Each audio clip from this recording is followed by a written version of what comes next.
Hello friends, जय जगन्नाथ। तो आज आम देखा फार्मासिस्ट जो आमर 2026 रे जो पोस्ट आसवाक जाऊँगी से आम केमी प्रिपेयर हेबा केमी आम कंसिस्टेंसी बनैकी फॉलोअप करके पढ़ा। तो देखो, how to prepare for OSSC pharmacist and MPHW male exam 2026। तो आम केमी देखा स्ट्रेटेजी केमी बनैबा किसी भी आम आरंभ करने पूर्व ताकू गोटे स्ट्रेटेजी बनैबा कथा कंसिस्टेंसी बनैकी से पूरा जिते दिन पर्यंत एग्जाम हेबनी से दिन पर्यंत आम लगी रहा कथा। तो देखो आम कौन कौन करार अच्छी। फास्ट देखो, जदि तुम एथर 2026 जदि आपण मैंने OSSC फार्मासिस्ट को क्रैक करार अच्छी तो आपण मैंने फास्ट हूँ सिलेबस डी फार्मार जिते भी आमर सिलेबस अच्छी ताकू आपण मैंने प्रिंट आउट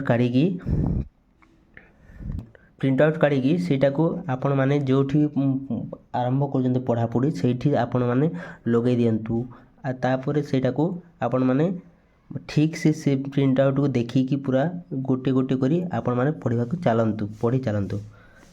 तापर है देख प्रीवियस ईयर MCQ आपण मैंने OSSC फार्मासिस्ट ऑफिसर जो अच्छी 2024 जो होता 2021 जो होता तापर आपण जो आमर RRB हो कि आमर एम्स हो सबू जहाँ अच्छी आमर MCQ आमर जो एग्जाम पैटर्न गुड़ाक अच्छी सब आपण मैंने देखंतु आपण मैंने सेटा को एनालाइज करिकी फास्ट सिलेबस को देखिकी सेटा टिके देखंतु। तापर आपण मैंने देखंतु टाइम शेड्यूल आपण गोटे टाइम शेड्यूल बनातु केमिति पढ़ी केमिति केउ टाइम रे पढ़ी आज कोटा पढ़ी सेटा को टाइम शेड्यूल बनातु दिन को एते घंटा पढ़ी। टाइम शेड्यूल न बनइले आपण मैंने सबुदिन हैरान हेबे कहीं आज जीव काली जीव जेबे नोटिफिकेशन आसीबो आपण कोन पढ़ी कोन नहीं सेठी आपणकर मुंड व्यथा हेबो। तो सेति आपण मैंने टाइम शेड्यूल को गोटे बने रखंतु सकाल 2 घंटा पढ़ी संध्यार 2 घंटा पढ़ी एमती 4 घंटा 6 घंटा एबिठू आरंभ कर दिंतु पढ़ा। ठीक अच्छे। तो तापर है रिविजन हूँ मोस्ट इम्पोर्टाट। रिविजन न कले किसी हेब ना पछरे आपण मैंने एमती हेब नेगेटिव मार्किंग टाइम रे आपण जेते बेले एग्जाम रे बसिबे सेते बेले आपण मानकर थरे थरे पढ़ी जाइए सेटा प्रोब्लेम हुए रिविजन आपण मैंने करबा कथा। ठीक अच्छे।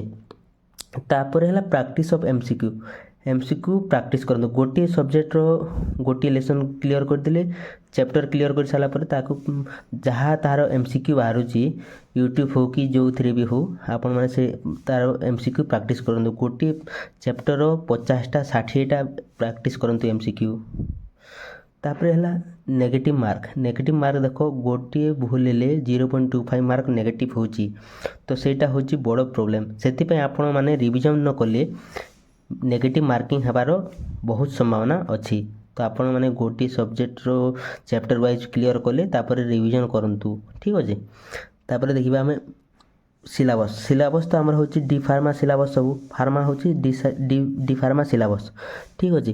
तापछि देखो नॉन फार्मा रे आमे कोन कोन देखिबार अच्छी। देखो नॉन फार्मा रे जो होची 15 मार्क एटा होची 15 मार्क एटा होची 10 मार्क आसीबो अरिथमेटिक 10 मार्क एटा आसीबो 5 मार्क। तो अरिथमेटिक रे कोन कोन आसी देखो HCF LCM जो लसागु गसागु आसे रेशियो तापर है percentage profit loss simple interest तापर कंपाउंड इंटरेस्ट आसे time speed distance average area जो आमर ट्रायंगल रेक्टेंगल ये सब थ्रू आसे जो सर्कल ए सब थ्रू इजी क्वेश्चन आसे सब मैट्रिक लेवल 10th लेवल सब क्वेश्चन आसे। तो आपण मैंने अरिथमेटिक पछे देखले भी हेबो किंतु आपण मैंने फार्मा सिलेबस एबे क्लियर करंतु जो कोलोजी अच्छी सीटीएस अच्छी एगुड़ा को क्लियर करंतु। तापर है इंग्लिश रे 5 मार्क इंग्लिश देखो active voice passive voice direct speech indirect speech synonym error sentence improvement जो अच्छी से गुड़ा इटा गोटे बहुत इंपोर्टेंट सेंटेंस इम्प्रूवमेंट एटा क्वेश्चन आसे एक्टिव वॉइस पैसिव वॉइस देखिए टी सिनोनिम देखिए युड़ा को देखिए। ठीक अच्छे। तो आपण मैंने एबेठू प्रिपरेशन स्टार्ट कर दिंतु तो ମୁଁ ଏଇ ଚ୍ୟାନେଲ୍ରେ ସର୍ଟ ନୋଟ୍ ଗୁଡ଼ାକ ମିଳିଯିବ, ମୁଁ ଆପଣଙ୍କୁ ପ୍ରୋଭାଇଡ଼ କରିଦେବି। ଆଉ ଦେଖ ଆମେ ଲାଇଭ୍ କ୍ଲାସ୍ ଏବେଠୁ ଷ୍ଟାର୍ଟ କରିବା। ତ ଆପଣମାନଙ୍କୁ ଯଦି ଭିଡ଼ିଓଟା ଭଲ ଲାଗିଲା ତ ସବସ୍କ୍ରାଇବ୍ କରିଦେବେ, ଲାଇକ୍ କରିଦେବେ।